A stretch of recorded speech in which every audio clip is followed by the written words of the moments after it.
হেই আমার ভালোবাসাগুলো, welcome back to my channel. আসসালামু আলাইকুম সবাইকে, আশা করি সবাই ভালো আছে। আলহামদুলিল্লাহ আমিও ভালো আছি। দীর্ঘ 8 মাস পর আবারও চলে আসলাম 30 গোডাউন। 30 গোডাউন আসলে তোমাদের সবারই ভালো লাগবে এবং মনোমুগ্ধকর বাতাসে তোমাদের মন প্রাণ সব ভরে যাবে, এটাই স্বাভাবিক না? তো সবাই চলে এসো আমার সাথে সাথে, তোমরাও সপ্তাহে একদিন ছুটি পেলে চলে আসো এখানে 30 গোডাউন দেখে যাও কেমন। বরিশালের ভিতরে অনেক সুন্দর একটা জায়গা, আর এখানে পর্যটনের অনেক অনেক ভিড় হয়।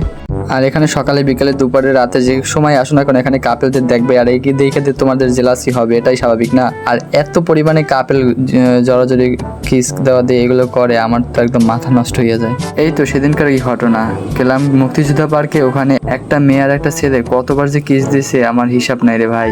যতবার তাকাইছি ততবারই দেখছি, মানে ভুলবশত তাকাইলেও দেখা হয়ে যায়, এমন একটা অবস্থা। মানে ওরা মুখে মুখ লাগাইয়ে বসেছিল, এরকম একটা অবস্থা। এটা যদি এই অবস্থা, তাইলে শহরে কোথাও বের হওয়া যাবে না। অতিরিক্ত রোমান্টিক হয়ে গেছে বাঙালি মানুষজন আজকাল, ঘরের জিনিস বাইরে এসে করে। চাঁদের আলো দেখে কি আমার লোভ হয়, আমি তো ভিডিও করে নিলাম আর ছবিও তুললাম। অবশ্য আমাকে বেশি ভালো লাগতেছিল না, তো খাওয়া দাওয়া কমপ্লিট করলাম। এখানে সিঙ্গারা পাইছিলাম, সিঙ্গারা খেয়ে নিছি, যদিও এখানে নাগা সিঙ্গারাটা অনেক ভালো হয়। তারপরে চলে আসলাম আমার নানা বাড়ি, এখান থেকে যাইতাম। এই জায়গাটা অনেক সুন্দর, তো দেখতে পেতেছো মানুষ যাতায়াত করতেছে।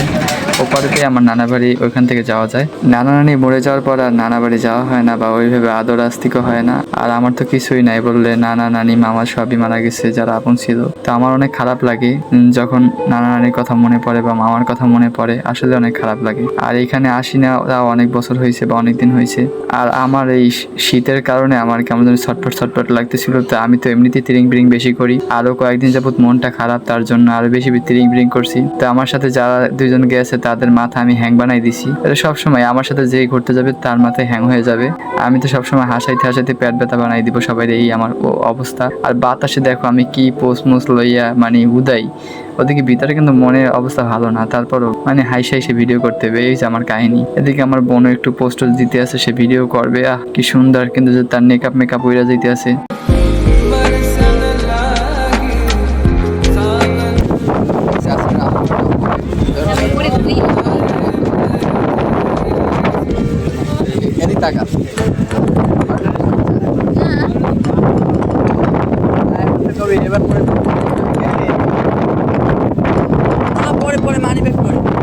ছোট একটা কি আর প্যান্ট পরে নিয়েছে, ছোট প্যান্ট, পকেট ছোট।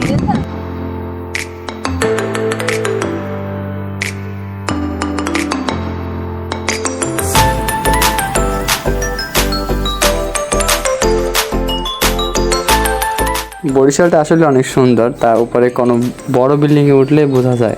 এখান থেকে হোটেল গ্র্যান্ড পার্ক সহ ভিলেজ পার্ক সম্পূর্ণ দেখা যাইতেছিল, তো খুব ভালোই লাগতেছিল।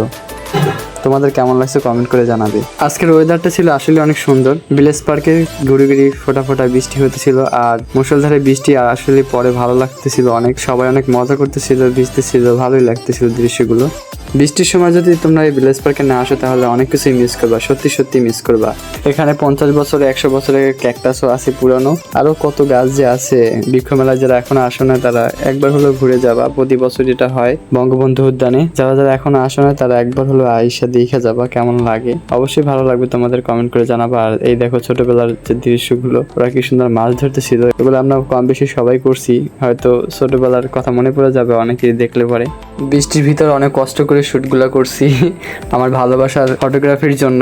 তো সবাই অবশ্য আমার ভিডিওগুলো দেখবা, আর কেমন হলো কমেন্ট করে জানাবা। আজকের ভিডিও এই পর্যন্ত, টাটা, হ্যাভ ফান, আল্লাহ হাফেজ, ভালো থাকবেন সবাই।